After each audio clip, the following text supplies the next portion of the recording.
আজরাইল পাঠাইয়া তোরে নিতে পারে তুলিয়া, কিসের আশায় রহিলি রে মন মালিকের ভুলিয়া। ও তুই মালিকের ভুলিয়া, মালিকের ভুলিয়া, ও তুই মালিকের ভুলিয়া। আল্লাহ রাব্বুল আলামিন বলেন, আমি কোরআনে হাকিমকে আরবিতে নাজিল করলাম, আরবি ভাষায় নাজিল করলাম। ও আমার নবীর দেশের লোকেরা, ও আরবের লোকেরা, তোমরা জানো, ভালো করে বুঝতে পারো আমি আল্লাহ কি বলতে চাচ্ছি। এটা তোমাদের বোঝানোর জন্য, হৃদয়ঙ্গম করানোর জন্য, লাআল্লাকুম তাকিলুন, তোমাদের বুঝে আনার জন্য আমি আরবিতে, তোমরা যেহেতু আরবিতে কথা বলো এই জন্য আমি আরবি ভাষায় কোরআন শরীফ নাজিল করেছি। বলেন সুবহানাল্লাহ। আরবের লোকেরা আরবিতে কথা বলতো, আরবিতে গালাগালি দিত, আরবিতে মারামারি করত, আরবিতে খাইতো, আরবিতে গান গাইতো, আরবিতে মুখ খারাপ করতো, সবকিছু তো আরবিতেই করতো। সবই তাদের ভাষা আরবি ছিল। খাইতে, শুইতে, উঠতে, বসতে সব সময় তারা আরবিতে কথা বলত।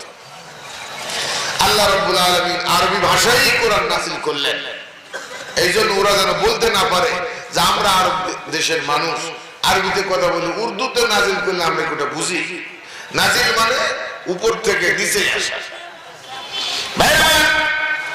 বাংলা ভাষায় যদি ওই আরবের মানুষের কাছে কোরআন শরীফ নাযিল করা হতো, ওরা বলতো এত জটিল ভাষা আমরা বুঝি না। কারণ আরবির চাইতে বাংলা খুব জটিল। দুনিয়ায় যত ভাষা আছে সব চাইতে সহজ ভাষা হলো আরবি। সহজ ভাষা বলে এত বড় একটা বিরাট কোরআন শরীফ মানুষ তার সিনের মধ্যে রাখে। সুবহানাল্লাহ। 30 পারা কোরআন শরীফ মুখস্থ রাখে। দুনিয়ার কোন কিতাব, কোন বই পত্র হুবহু যে জবর পেশ নুক্তা সহ কেউ কোন কিতাব মুখস্থ নেই। 2-4 পৃষ্ঠা মুখস্থ রাখতে পারে না মানুষ। আর হাজার হাজার পৃষ্ঠা হাফেজ সাহেবরা বলে একটা টু শব্দ পরিমাণ ভুল হয় না। যদি একটা জের জবর পেশ ভুল হয়ে যায় তাহলে কিশোর দ্বারা সঙ্গে সঙ্গে বলে এটা ঠিক হয়ে না, আপনি ঠিক করেন। দেখেন না, তারাবি যখন পড়ায়, খতমে কোরআন যখন হয়, 2-3 জন হাফেজ থাকে, একজন ভুল করলে পিছন দিল মানে ভুল করার কোনো সুযোগ নাই। আমার ভাইরা, আল্লাহ বলেন আমি জটিল কোন ভাষায় নাজিল করি নাই, বাংলায় নাজিল করলে আরবেরা বলতো আমরা বাংলা বুঝি না, সুতরাং ইসলাম আর কি মানবো। ইংরেজিতে নাজিল করলে ওরা বলতো আমরা ইংলিশ জানি না, আমরা কেমন করে ইসলাম বুঝবো। ফার্সিতে নাজিল করলে ওরা বলতো আমরা ফার্সি বুঝি না, কেমনে আমরা ইসলাম বুঝবো, কোরআন বুঝবো কেমনে। এই জন্য আল্লাহ রাব্বুল আলামিন প্রথমে আরব দেশের মানুষকে যেহেতু তাদের কাছেই কোরআন নাজিল করেছেন, এই জন্য আরবিতেই আল্লাহ রাব্বুল আলামিন কোরআন নাজিল করলেন। বলেন সুবহানাল্লাহ। আরবি আবার 7 রকমের। কত রকমের? 7 রকমের আরবি। আমার প্রিয় ভাইয়েরা, সবচাইতে সহজ আরবি হলো কুরাইশদের আরবি। কুরাইশদের আরবি মানে আল্লাহর রাসূল যে কুরাইশ ছিলেন তার বংশের লোকেরা, তার বাপ চাচারা যে আরবি দিয়ে কথা বলতেন, ওই আরবি ছিল সারা দুনিয়ার সবচাইতে সহজ আরবি। সবচাইতে সহজ আরবি। আল্লাহ কোন ভাষায় কোরআন শরীফ নাযিল করেছেন।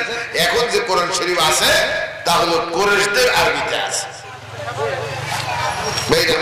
আরবের লোকেরা যে ভাষায় কথা বলে, যে আরবি দিয়ে, আমাদের কোরআন কিন্তু সেই আরবি না। আমি নিজেও আরব দেশে আমি যে দেখেছি, আপনারা যদি কেউ হজ করে থাকেন বা চাকরি বাকরি করতে যেয়ে থাকেন তাহলে জানেন যে ওরা যে আরবি দিয়ে কথা বলে, ওই আরবি আর কোরআন শরীফে আরবি মিলবে না, বুঝবেই না। আমার ভাইরা, সুতরাং কোরআনের যে আরবি বর্তমানে আছে এটা সব চাইতে সহজ আরবি। জোরে জোরে কোন সুবহানাল্লাহ। এরা আমার আপনারা নিজেরাও বুঝবেন। আমাদের বাংলাদেশের মানুষ বাংলা ভাষায় কথা বলে, বাংলা ভাষায় না। যশোরের বাংলা একরকম, ঝিনাইদহ, যশোর, কুষ্টিয়ার বাংলা একরকম। ভাইরা আমার, একটু দূরে গেলে মাগুরার বাংলা আবার চেঞ্জ হয়ে গেছে, ফরিদপুরেরটা আরেকটু চেঞ্জ আছে। ভাইরা আমার, ঢাকায় একটা আরেক রকম, আবার যদি নোয়াখালী যান সেটা বুঝতে আপনার বড়ই কষ্ট হবে। সিলেটের ভাষা তো আপনি বুঝতে পারবেন না।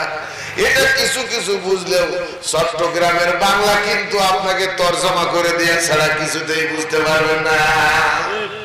চট্টগ্রামের বাংলা এত মারাত্মক বাংলা যে কিছুই বোঝা যায় না।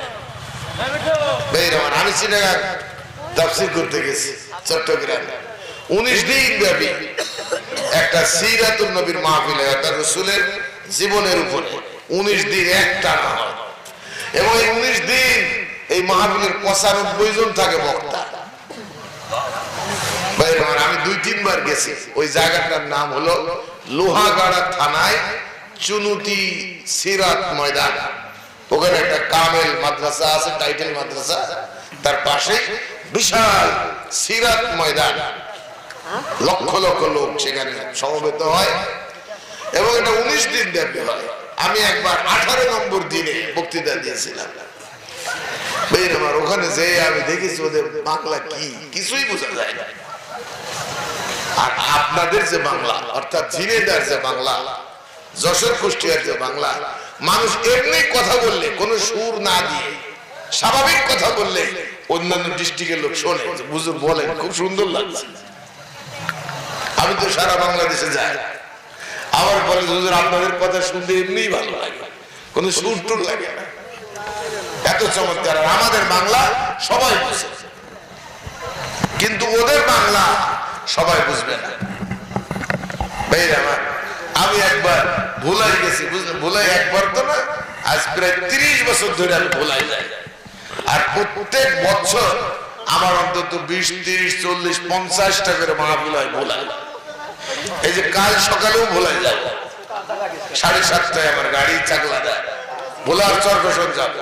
তো ওখানে একদিন যে এক মাদ্রাসায় মাহফিল করছি, তা আমি তো পয়সা করি কালেকশন করতে পারি না। ওরা জোর করে বলছে হুজুর আমাদের মাদ্রাসার কিছু টাকা চেয়ে দেন। ওদের চাপাচাপির মুখে আমি কিছু বললাম, বললে মানুষ টাকা দিতে চায় না। এক মুরব্বী আমার এই পাশে বসা, সেই মুরব্বী রাগের চোটে আমার পাশে থেকে বলছে, আরে মিয়া আজ গুটিয়া হওয়ার করে লাইতার ওয়াজুদের কি লাগা। ওর চিল্লানি শুনে আমি কিছু একটা বলছে, কিন্তু কি বললো এটা আমি বুঝলাম না। তো ভুলায় আমাদের এই ইসলামী বিশ্ববিদ্যালয়ের একটা ছাত্র আমার পরিচিত ছিল, ওর বললাম তুমি এটা তর্জমা করে বলতো ওই বুড়ো কি বলছিল। তখন বলছে হুজুর ওই বুড়ো বলছিল, আরে মিয়া 5টা টাকা পকেটে নিয়ে আসতে পারেন না, ওয়াজ শুনতে আসছেন কি জন্য?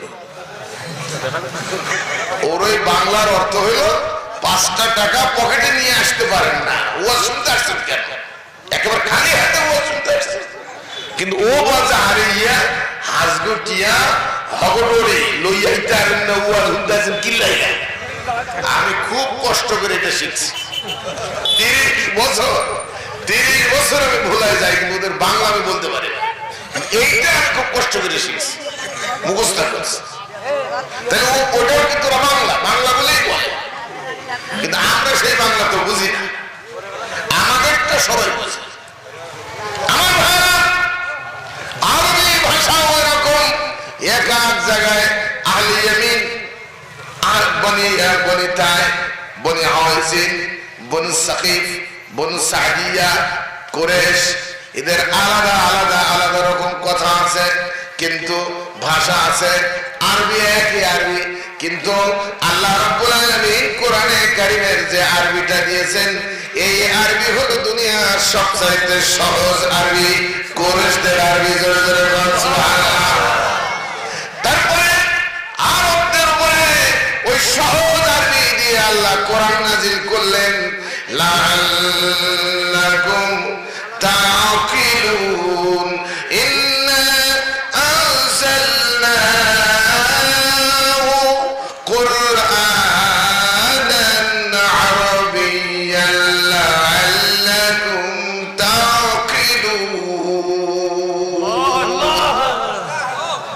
আরবিতে নাজিল করলাম যেন তোমরা বুঝতে পারো।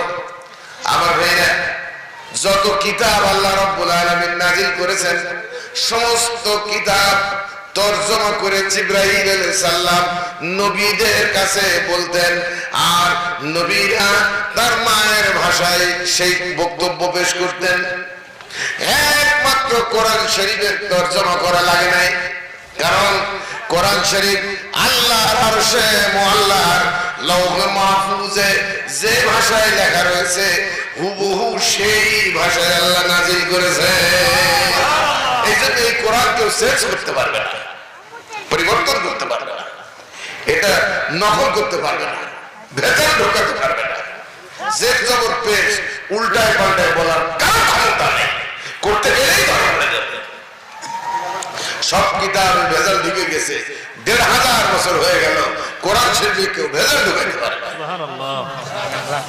কেন? আল্লাহ নিজেই বলছে, নাহনু নাযালনাল যিকরা ওয়া ইন্না লাহু লাহাফিজুন। আমি জিকির নাজিল করেছি, অর্থাৎ কোরআন নাজিল করেছি। এখানে জিকিরের অর্থ কোরআন। আমি কোরআন নাজিল করেছি, অনেকে ভুল বোঝে, তারা মনে করে জিকিরের মানে হলো লা ইলাহা ইল্লাল্লাহ, আল্লাহ আল্লাহ সুবহানাল্লাহ, এর মানে জিকির মনে করে। ভাইরা আমার, হ্যাঁ, জিকিরের অসংখ্য অর্থের মধ্যে ওটাও একটা, তবে ওটাই সম্পূর্ণ জিকির না। আমার ভাইরা, আল্লাহ রাব্বুল আলামিন বলেন গোটা কোরআন শরীফ হলো আমার জিকির। জোরে জোরে বলেন সুবহানাল্লাহ।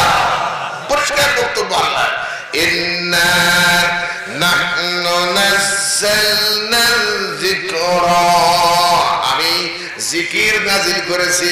কি নাজিল করেছি? জিকির নাজিল করেছি। দুনিয়ার সব মুফাসসির একমত, এই জিকিরের মানে হলো আল্লাহর কোরআন। কোরআন শরীফকে জিকির বলা হয়। ওয়া ইন্না লাহু লাহাফিজুন, আর ওই জিকিরের, ওই কোরআন শরীফের হেফাজতের দায়িত্ব আমি আল্লাহ নিয়েছি। আমি আল্লাহ নিয়েছি। আর যদি এই জিনেদার সব কোরআন শরীফ কেউ পুড়িয়ে ফেলে, অথবা জিনেদার ওই নদী, কি নদী ওটা, নবগঙ্গার মধ্যে যদি ডুবিয়ে দেয়, ভাইরা আমার, সব সাফ করে দিতে পারে, কিন্তু হাজারো হাফেজ তৈরি হয়ে যাবে, সঙ্গে সঙ্গে নতুন কোরআন বানিয়ে ফেলবে। বলেন সুবহানাল্লাহ। এটা কেউ বুঝতে পারবে না, কেউ ভুল করাতে পারবে না। আল্লাহ, আমার ভাইরা, তাফসীর সুরা মণ্ডলী, আল্লাহ রাব্বুল আলামিন জগৎবাসীর প্রতি বলছেন, শোনকুল লাইন ইসতামাতিল ইনসু ওয়াল জিন্নু আলা আন ইয়াতু বিমিসলি হাদাল কুরআন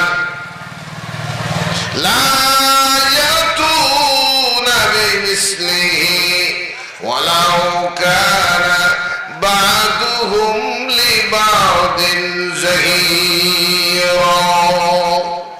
আল্লাহ রাব্বুল আলামিন বলেন, ও নবী, বিশ্ববাসীর প্রতি তুমি চ্যালেঞ্জ দাও। তুমি তো লেখাপড়া জানো না, আমার রাসূল লিখতেও পারতেন না, পড়তেও পারতেন না।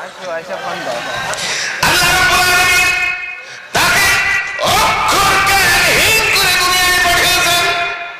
এর একটা লজিক আছে, কেন তার লেখাপড়া শিখালেন না? উনি যদি কারো কাছে লেখাপড়া শিখতেন, তাহলে তিনি হইতেন তার উস্তাদ, নাকি? উস্তাদ হলে ছাত্রের দাম বেশি না উস্তাদের দাম বেশি? উস্তাদের দাম বেশি। তাহলে আমার নবীর উস্তাদকে আমার নবীর উপরেই মর্যাদা দিতে হতো, কিন্তু আল্লাহ রাব্বুল আলামিন তার নবীকে এই বিশ্ব জানে কারো নিচেই রাখেন নাই, তার নবীর উপরে সম্মানের পাত্র দুনিয়াতে আর কারো করেন না। সবার চাইতে সেরা আমার নবী। আমার নবীর চাইতে এত ভালো চরিত্রের, আমার নবীর চাইতে এত ভালো মানুষ, আমার নবীর চাইতে এত ভালো রাষ্ট্রপতি, ভালো সেনাপতি, আমার নবীর চাইতে এত নিরপেক্ষ বিচারপতি চিফ জাস্টিস, আমার নবীর চাইতে এত দক্ষ মানব দরদি এই দুনিয়াতে এই বিশ্ব জানে আল্লাহ কারো বানায় না। সবার সেরা তিনি। আল্লাহ বলেছেন ওয়া ইন্নাকা লাআলা খুলুকিন আযীম।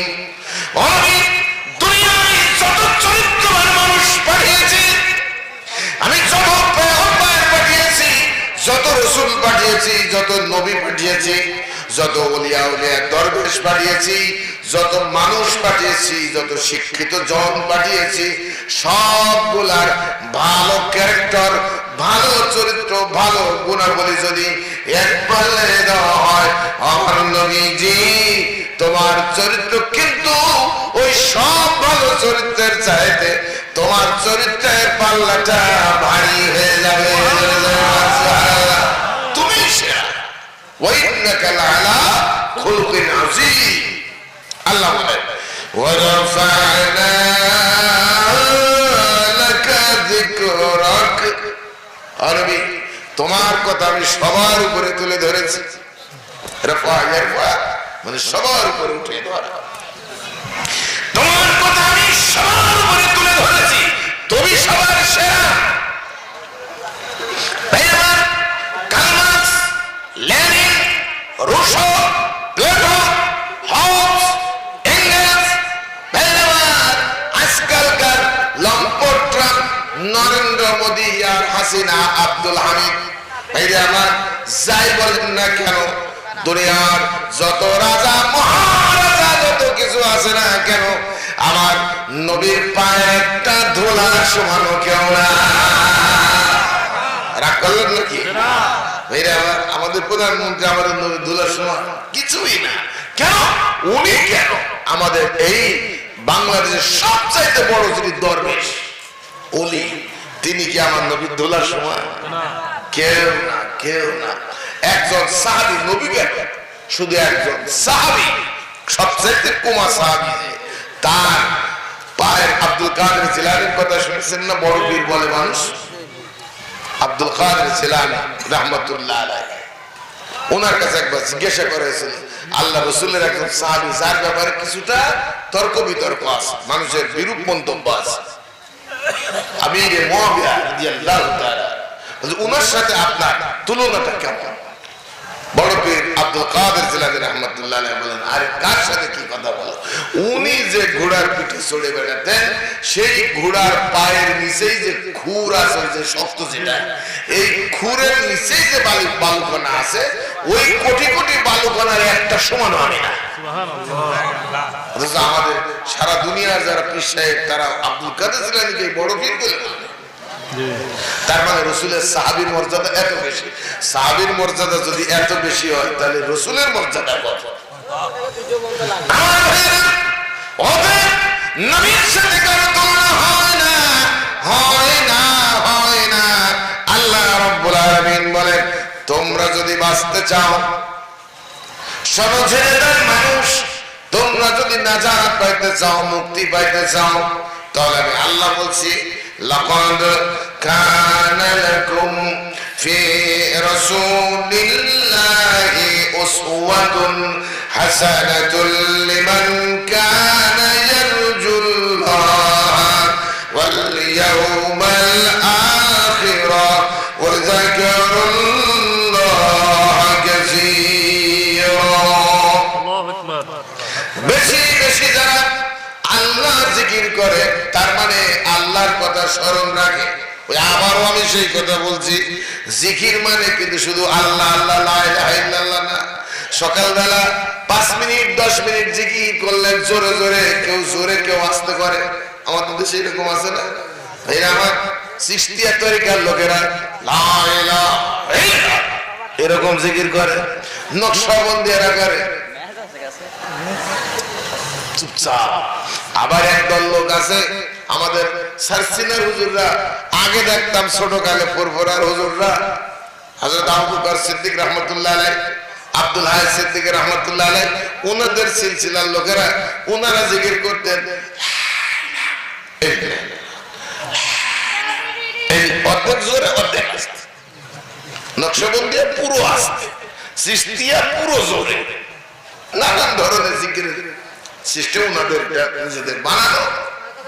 আমার ভাইরা তাফসীর মণ্ডলী, কিন্তু আসলে জিকিরের মানে হলো শয়নে স্বপনে উঠতে বসতে খাইতে শুইতে চাকরিতে, ভাই আমার অফিস আদালতে পার্লামেন্টে সংসদে গণভবনে, বাইরে আমার শিক্ষা প্রতিষ্ঠানে সেনাবাহিনীতে পুলিশ ডিপার্টমেন্টে বিজিবির মধ্যে চাষাবাদে ব্যবসা বাণিজ্যে সব জায়গায় আপনি যে কাজটি করতে যাবেন সেই কাজটি আল্লাহর বিধান মোতাবেক হচ্ছে কিনা এটা চিন্তা করে করার নামই হলো আল্লাহর জিকির। সেটাই আপনি করবেন, ওটা আল্লাহর কথা মনে করলে ওটা আল্লাহর জিকির হয়ে যাবে। আমার ভাইরা রাগের অন্ধকার, আপনি চলছেন পথে, আপনি যুবক মানুষ, সুন্দরী ষোড়শী যুবতীর সাথে আপনার দেখা হয়ে গেছে, রাস্তার মধ্যে কেউ নাই, কেউ নাই, শুধু আপনি এবং ওই যুবতী। আমার এখন আপনার মনটাই বলছে একটু কথা বলি, হাসি তামাশা করি, যুবতীকে নিয়ে একটু পার্কে ঘুরি। আমার আপনার মনের মধ্যে এটা উদয় হওয়ার সঙ্গে সঙ্গে অগ্নি যদি আল্লাহর ভয় আপনাকে বলেন না, কোন বেগানা নারীর সঙ্গে কথা বলা আল্লাহ হারাম করেছে, এই যে হারাম করেছেন আল্লাহ, এই কথা মনে করে আপনি কাজটা থেকে যদি বিরত থাকেন তাহলে এটার নাম হলো আল্লাহর জিকির। কিন্তু আপনি এদিকে আল্লাহ জিকির করলেন, ওজন করতে যে কম বেশ করে দিলেন, এটাই জিকির হলো, তো আপনি মুনাফিক। আপনি সকালবেলা সন্ধ্যাবেলা আল্লাহ আল্লাহ করেন, আর আপনি মাঠে ময়দানে যারা আল্লাহ বিরোধী তাদের সাথে স্লোগান দেন, তাহলে কিসের জিকির আপনার? যেদিন আপনি কবরে যাবেন, আমার ঝিনাইদহবাসী রাত করলে কোনো লাভ হবে না, ক্ষতিগ্রস্ত হবেন। আমার কবরের মধ্যে যাবেন, সেই দিন কিন্তু পয়লা নম্বর কোশ্চেনটা আপনারে করা হবে, মান রব্বুকা, তুমি কার আইন মানতে, কার বলেছে, কার আইন মানতে, বলো বলো তুমি কার হুকুম মানতে। সেদিন কিন্তু ঝিনাইদহের জজ কোর্ট না, সেদিন কিন্তু ঢাকার হাইকোর্ট না, সুপ্রিম কোর্ট না, যে নামি দামি উকিল ধরেছেন অনেক টাকা দিয়ে, উকিল আপনার পক্ষে কথা বলবে, এমন কোন সুযোগ সেখানে নাই। আমার ভাইরা, আপনি যদি আল্লাহর কোরআন আর রাসূলের সুন্নাহ মোতাবেক চলতে পারেন, তাহলে কবরের মধ্যে আপনার জবান দিয়ে অমনি বের হয়ে যাবে ফেরেশতারে, 3.5 হাত কবরের মধ্যে তুমি আমারে ধমকাই না, আমি আমার আল্লাহকে বলি নাই, তুমি আমারে কিসের কোশ্চেন করো, যা তুমি বলতেছো পরিষ্কার জবাব শুনে নাও, রব্বি আল্লাহ, আমার আইনদাতা, আমার বিধানদাতার নাম ছিল আল্লাহ। আইনদাতা বিধানদাতার নাম কি? আল্লাহ। মুখ বন্ধ করলে আপনি বেঈমান হয়ে যাবেন, কথা বলতে হবে এবার আপনাকে। আপনার আইনদাতার নাম কি? আল্লাহ। জোরে বলতে হবে কিনা? আল্লাহ। আপনি যে বলছেন এটা কিন্তু রেকর্ড হচ্ছে, কোথায় পাইলেন? কোরআনের আয়াত, মা ইয়ালফিযু মিন কাওলিন ইল্লা লাদাইহি রাকীবুন আতীদ। নট আ সিঙ্গেল ওয়ার্ড, একটা শব্দ পর্যন্ত বাদ পড়ে না, তোমার প্রত্যেকটা শব্দ রেকর্ড করা হচ্ছে, টেপ করা হচ্ছে। আগে টেপ রেকর্ডার ছিল জানেন না, হাসলেও রেকর্ড হয়, কাঁদলেও রেকর্ড হয়, কথা কইলেও রেকর্ড হয়, সবই রেকর্ড হয়, গালাগালি করলেও রেকর্ড হয়, কোরআন তেলাওয়াত করলেও রেকর্ড হয়, আবার শোনা যায়। এখন তো ওইগুলো সব বাদ চলে গেছে। আবার দেখেন আমার শ্রোতা মণ্ডলী, আল্লাহর টেপ রেকর্ডার চালু আছে। আপনারা এই যে মাহফিলে আছেন, চতুর্দিকে কিন্তু আল্লাহ রাব্বুল আলামিনের ফেরেশতারা search camera video camera fit করে রেখেছে কারা কারা এখানে আসছে কারা কারা রাস্তায় ঘুরছে কারা কারা খেজুরির সন্ধানে আছে কে কে ওই গরুর গোসল হবে টাইম মতো আসবে এই সবগুলো কিন্তু ধরা পড়ে যাবে আমার ভাইরা একটা গুন্ডাও বাদ পড়বে না একটা মস্তানও বাদ পড়বে না আমার ভাইরা একটা ইয়াবা খড় বাদ পড়বে না একটা ফেন্সিডিল খড় বাদ পড়বে না একটা হিরোইন খড় বাদ পড়বে না কারণ তোমার মতো মস্তানকে সাইজ করতে আমার আল্লাহর এক মুহূর্ত সময় লাগে না লাগে বলে বড় মস্তান ছিল ফিরাউন বছরের পর বছর জীবনে সর্দি লাগে না এত বড় মস্তান 3000 বছর এরও বেশি পানির মধ্যে থাকলো বেচারা লাশটাও বুঝল না 3000 বছরের বেশি সময় পরে ওই দরিয়ার ভিতর থেকে ফিরাউনের লাশ উদ্ধার করে এখন কায়রোর জাদুঘরে রাখা হয়েছে মিশরে লাশ বসে নাই শুটকি মাছ হয়ে আছে কেন জানে আল্লাহ তাআলা বলছিলেন ফিরাউনে আমার নবী মুসার সাথে তুই যা করেছিস আমার রাসূলের সাথে যে বেয়াদবি করেছিস আমার দিন যারা মানতে চেয়েছিল তাদের উপরে তুই যে অত্যাচার করেছিস তোর রূহটা আমি কেড়ে নেব কিন্তু তোর দেহটা আমি কিয়ামত পর্যন্ত রেখে দেব দুনিয়ার জালেমদেরকে দেখানোর জন্য জুলুমবাজি করলে আমি আল্লাহ কি করতে পারি এটা দেখানোর জন্য এই জন্য ফিরাউনের লাশ এখন ওষুধ লাগে না এমনি পচে না আবার ভাইরা চোখ থাকলে দেখেন আমার এক ক্লাস ফ্রেন্ড মিশর জামিয়া আজহারে লেখাপড়া করে হাফেজ মাসুদ পড়তো ওই সাহেব বলছিল আমাদের বলছিল দোস্ত আমি নিজেই দেখি স্যার এখন তো ফেসবুকে ঢুকে দেখা যায় আমার বক্তৃতা আছে আমার বক্তৃতার মধ্যেও দেখবেন ফিরাউনের ব্যাপারে আলোচনা আছে আমার ওই তাফসীর যদি আপনি শোনেন দেখবেন ফিরাউনের লাশ নীল দরিয়া তারপরে সেই পাহাড় টাহাড় সব দেখা যায় সিনারি গুলো ওর মধ্যে আছে MTI মিডিয়া এটা লিখে ইউটিউবে সার্চ দিলে আমার বক্তৃতা আসবে আমার প্রিয় ভাইরা তাফসীর শ্রোতা মণ্ডলী এই ফিরাউনের মতো এত বড় মস্তান এখনকার মানুষ হইতে পারে নাই নমরুদ বড় মস্তান ছিল আল্লাহ রাব্বুল আলামিন মসকুইটো ব্যাটালিয়ন দিয়ে মশার বাহিনী দিয়ে তারা খতম করছে তাও এক পা ভাঙা মশা দিয়ে এক পা খুঁড়া মশা ওইটা দিয়ে নমরুদকে খতম করছে শেষ পর্যন্ত মাথার মধ্যে মশা ঢুকে কামড়ায় থামানোর জন্য তার মাথায় বাড়ি দিতে হতো গোলাম বাড়ি দিতে এবার পায়ের খড়ম দিয়ে বাড়ি দিলে নাকি আরাম পাইতো তারপরে শেষ পর্যন্ত এত জোরে বাড়ি দিল একে বাড়িতে মাথাটা ফেটে চৌচির হয়ে গোলামের জুতার বাড়িতে খতম হয়েছে নমরুদ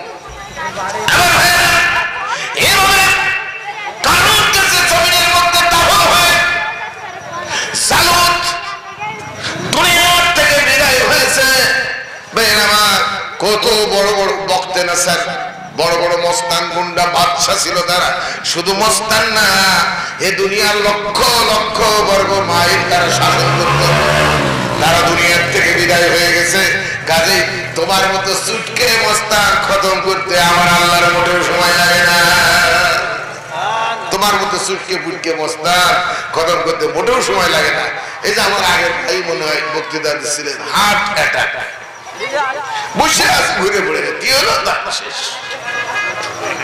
কত বড় বড় ডাক্তার ভাই আমার আমি শুনছিলাম এই আমাদের হরিণা কুণ্ডে আপনাদের জিনেদার হরিণা কুণ্ডে এক ডাক্তার হসপিটালে ডিউটি করছে সে রুগী দেখছে রুগী দেখতে দেখতে তার অ্যাটাক করছে ঘুরে ঘুরে সেই ডাক্তারই ঘুরে গেছে রুগী বেডে আছে আর সে নিজে শেষ আল্লাহ আমি কখন কারে ফয়সালা করি তুই কি টের পাস অবস্থান বাহাদুরি না করে আমার কোরআনের কাছে আয় আমার কোরআনের কাছে সারেন্ডার কর এই জন্য আল্লাহ বলছে ইয়া মা'শারাল জিন্নি ওয়াল ইনসি ইন ইসতাতা'তুম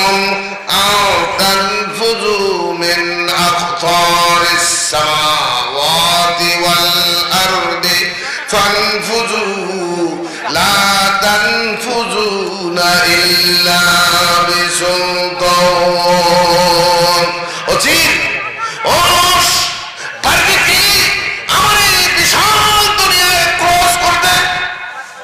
আমার আকাশ আমার এই জমিনের বর্ডার লাইন ক্রস করতে পারবি তুই?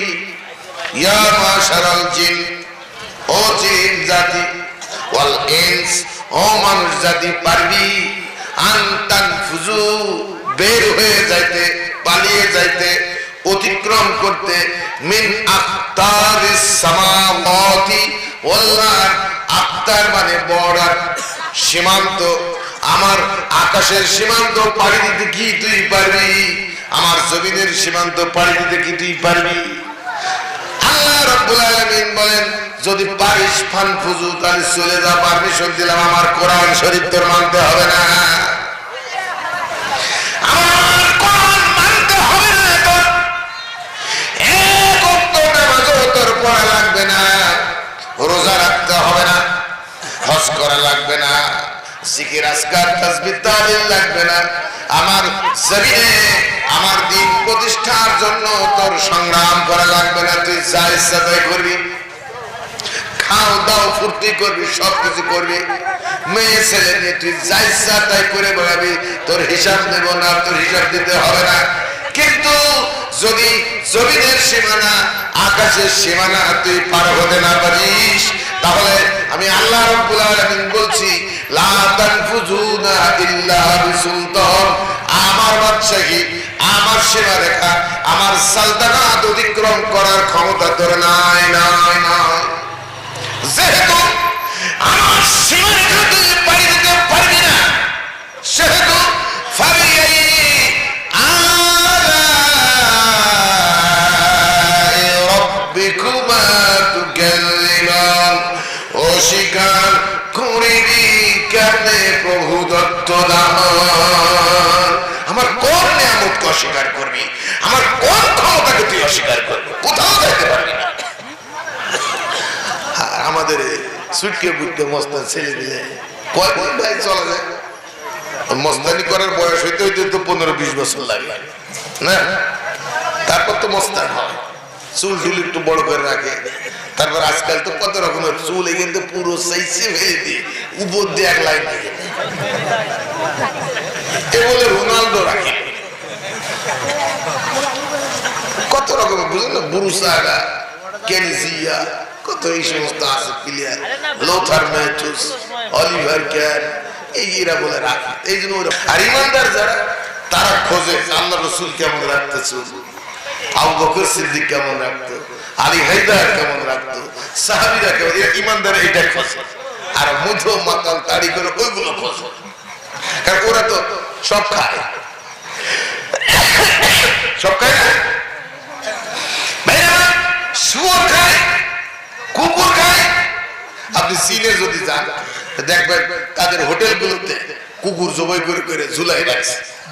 মুসলমানরা শুয়োর খায় না বলে নাকি ওরা মুসলমানরা হোটেলে গেলে কয়ে যায় আপনারা তো শুয়োর খান না, এই জন্য কুকুর গুলো জবাই করে রাখছে। ওরা মনে করে যে মুসলমানদের শুয়োর খাওয়া না যায়, কুকুর বলে যায়, বোঝে না, সেই জন্য বলে। ওরা খায়, ওদের কোনো মানবিস নাই, কিন্তু আল্লাহ তো আমাদের হালাল হারাম সব চিনিয়ে দিয়েছে তার নবীর মাধ্যমে, তাই না? সব চিনিয়ে দিয়েছে আমার শ্রোতামণ্ডলী, প্রিয় ভাইয়ের আমার।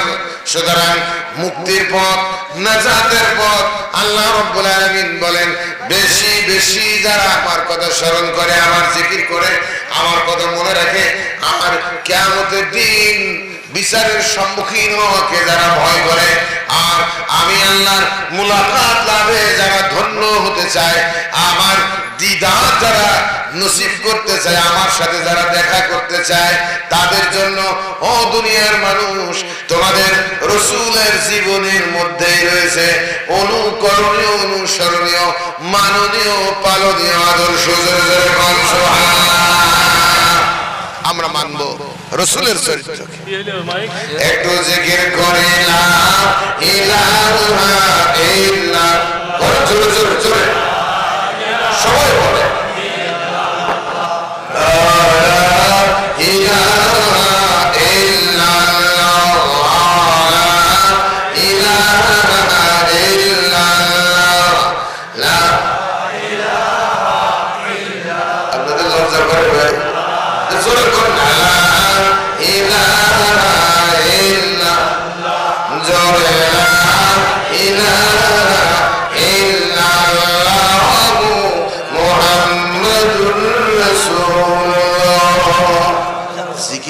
সবাই করে, করে না?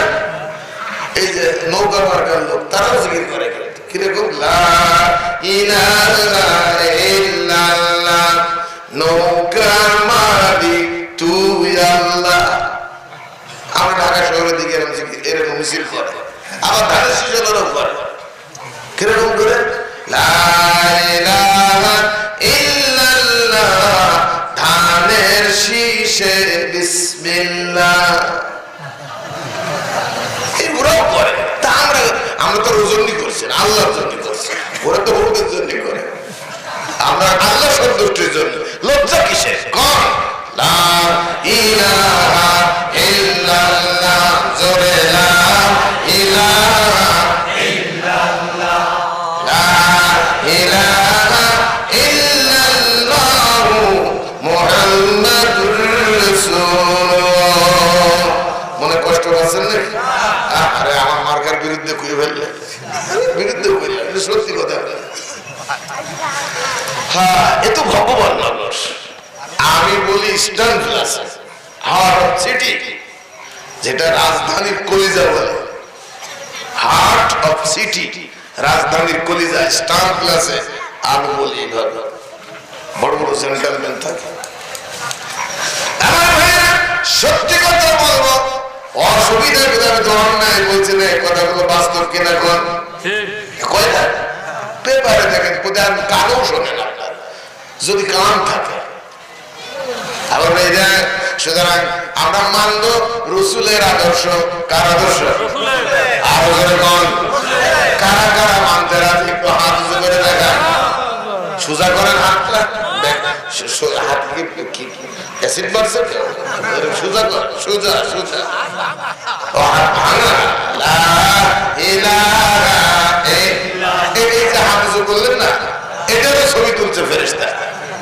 কি দারুণ দেখেন কোরআনের আয়াত, আল-ইয়াউমা নাখতিমু আলা আফওয়াহিহিম ওয়া তুকাল্লিমুনা আইদিহিম ওয়া তাশহাদু আরজুলুহুম বিমা কানু ইয়াকসিবুন।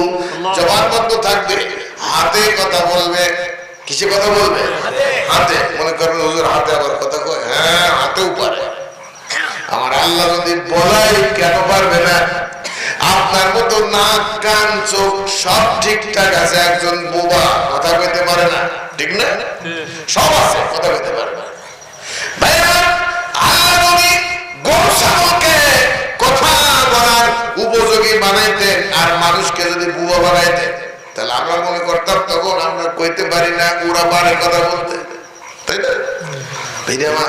আকাশ দিয়ে উড়ে যায় উড়োজাহাজ। কি উড়ে যায়? উড়োজাহাজ। ওটা কি সোলার মতো পাতলা নাকি? হ্যাঁ, লোহা লক্কর ইস্পাত দিয়ে বানানো না, হাজার হাজার মন ভার।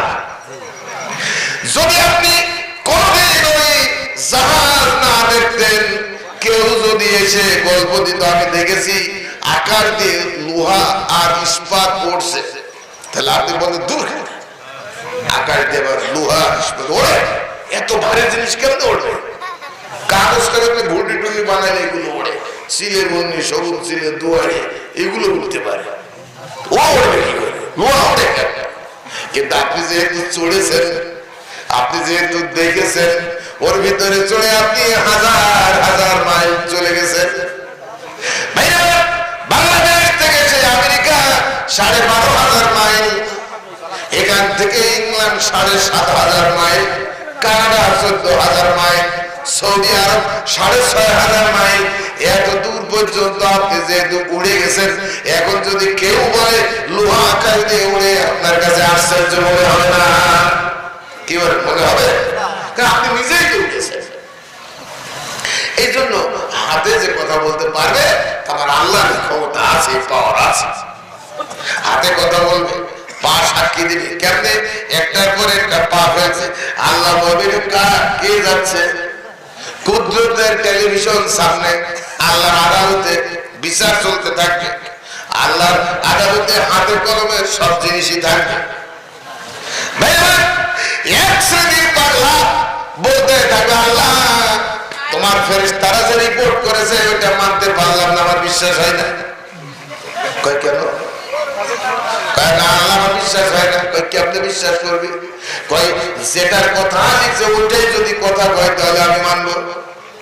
আল্লাহ বলেন বলতে থাক। এবার হাতে কথা বলবে, চোখে কথা বলবে, পায়ে কথা বলবে, কানে কথা বলবে, চামড়ায় কথা বলবে, রক্তের ফোঁটায় ফোঁটায় কথা বলতে থাকবে।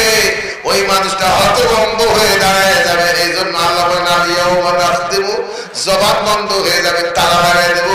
তালা মানে 2 কেজি 2.5 কেজি ওজনের লোহার তালা লাগানো হবে না। যুক্তির কাছে তখন চুপ হয়ে যাবে, প্রমাণের কাছে চুপ হয়ে যাবে। কেমন প্রমাণ? যেমন একটা পকেট মার আপনার পকেটের মধ্যে হাত চালিয়ে দিয়েছে, দিয়ে এই 1000 টাকার নোট 4-5টা 2 আঙুলের মধ্যে উঠাচ্ছে। আর এই সময় আপনারা ধরেছেন হাত, ওর আঙুলের মধ্যে টাকা 1000 টাকার কড়কড়িয়ে নোট। আপনি হাত চেপে ধরেছেন, 1000 কয় সরি ভুল হয়ে গেছে। এই সরি কি আপনি মানবেন? এটা তো সরি, তুই আমার কাজ সারি নেই এখন। এইগুলো নিয়ে আসছি, আমার জামাই আসছে, গোশ কিনবো, মাছ কিনবো, বেগম সাহেবের শাড়ি কিনবো, মেয়ের শাড়ি কিনবো, মেয়ে বিদায় করবো, আর তুই টাকা সব নিয়ে কি বলে সরি? এই সরি যেমন মানা যায় না ভাইরা আমার, ওই পকেট মার যেমন বলতে পারেন না ভাই আমি তো চুরি করিনি, চুরি করতে চাই না, এই কথা কি বলতে পারবে? কারণ আঙুলের মধ্যে টাকা বলবে কেমনে? তখন সে চুপ হয়ে যাবে।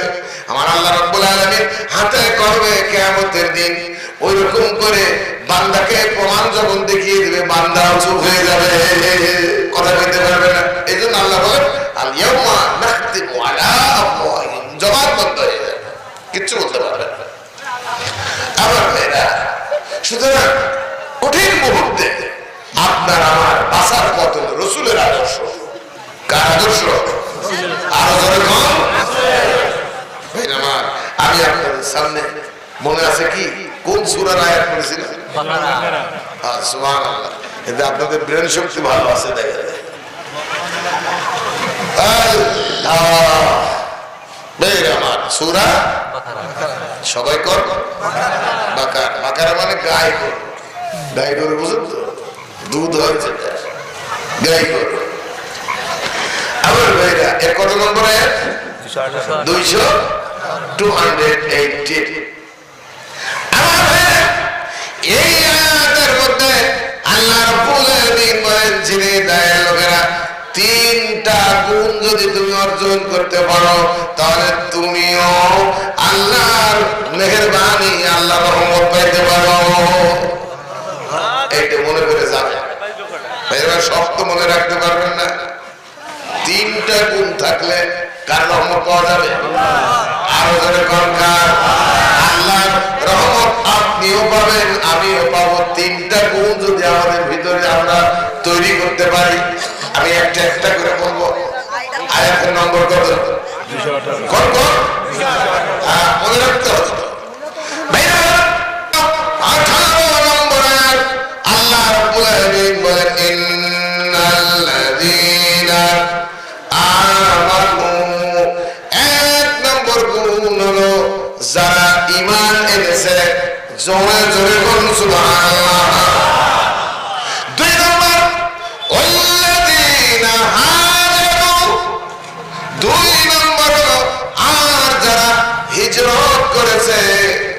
3 নম্বর ওয়াজাহাদু ফি সাবিলিল্লাহ, 3 নম্বর হলো আল্লাহর পথে যারা জিহাদ করেছে। উলাইকা ইয়ারজুনা রাহমাতাল্লাহ,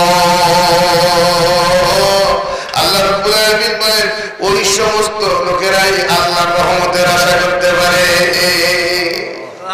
এই আগের 3টা গুণ, আল্লাহু গফুরুর রহিম, ওই 3 গুণ যাদের আছে আল্লাহ তাদের জিন্দেগীর গুনাহ মাফ করে দিবেন। আরো জোরে কর সুবহানাল্লাহ। জিন্দেগীর গুনাহগুলো মাফ করে দিবেন, শুধু মাফই করবেন না, আল্লাহ রাব্বুল আলামিন তার উপরে দয়া রহমত আর করুণার বৃষ্টি ঝরঝর করে নাজিল করতে থাকবে।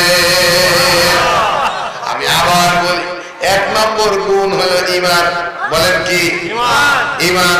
2 নম্বর গুণ হলো হিজরত, বলেন কি হিজরত। 3 নম্বর গুণ হলো জিহাদ, জোরে কোন কি। আমি আবার বলি 3 নম্বর গুণের নাম কি জিহাদ। 1 নম্বর গুণের নাম কি ইমান। 2 নম্বর গুণের নাম কি আবার 3 নম্বর গুণের নাম কি 1 নম্বর গুণের নাম কি 3 নম্বর গুণের নাম কি নাম কি। তাহলে এবার বুঝতে হয়েছে আমি আশা করি। 1 নম্বর ইমান, 2 নম্বর হিজরত, 3 নম্বর জিহাদ। এবার আমরা দেখবো এই গুণগুলো আমাদের আছে কিনা। যদি না থাকে তাহলে আমরা আনবো, রাগ করবো না নাকি। যদি না থাকে তাহলে আমরা আনবো। যদি থাকে আর একজনকেও বলবো তুমি ওই গুণে গুণান্বিত হও, তাহলে তুমিও আল্লাহর রহমত পাবে। কারণ আল্লাহ রাব্বুল আলামিন বলেন আল্লাহ আসর, সময়ের কসম, আসরের কসম, ইন্নাল ইনসানা লাফি খুসর।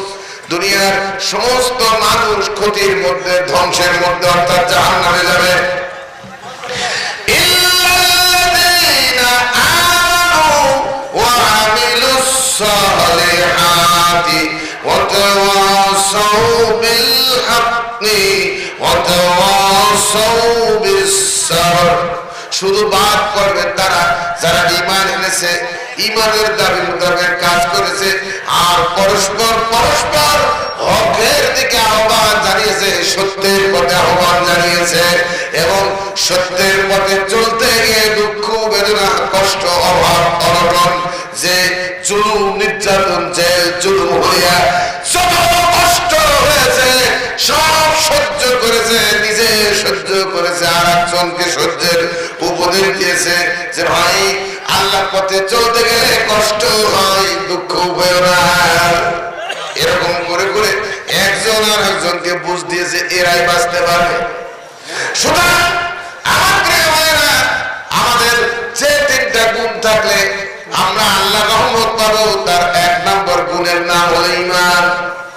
1 নম্বর গুণের নাম কি একটু সবাই মিলে সেই ঈমান আনার যে স্লোগান, এই স্লোগানটা আমরা কয়েকবার দিই, লা ইলাহা ইল্লাল্লাহ, জোরে লা ইলাহা ইল্লাল্লাহ, জোরে লা ইলাহা ইল্লাল্লাহ, জোরে লা ইলাহা ইল্লাল্লাহ, হাসবি রাব্বি জাল্লাল্লাহ, মা ফি কলবি গায়রুল্লাহ, নূর মুহাম্মদ সাল্লাল্লাহু লা ইলাহা ইল্লাল্লাহ, হাসবি রাব্বি জাল্লাল্লাহ, মা ফি কলবি গায়রুল্লাহ, নূর মুহাম্মদ সাল্লাল্লাহু লা ইলাহা ইল্লাল্লাহ। এটা আমাদের ঈমানের স্লোগান। একটু বাংলায় বলি, বলবো যে বললাম না ইংরেজি না উর্দু, আপনাদের হুশও আছে দেখা যায়। বেহুশ না আপনারা, ধন্যবাদ আপনাদের। এবার বাংলায় বলি, লা ইলাহা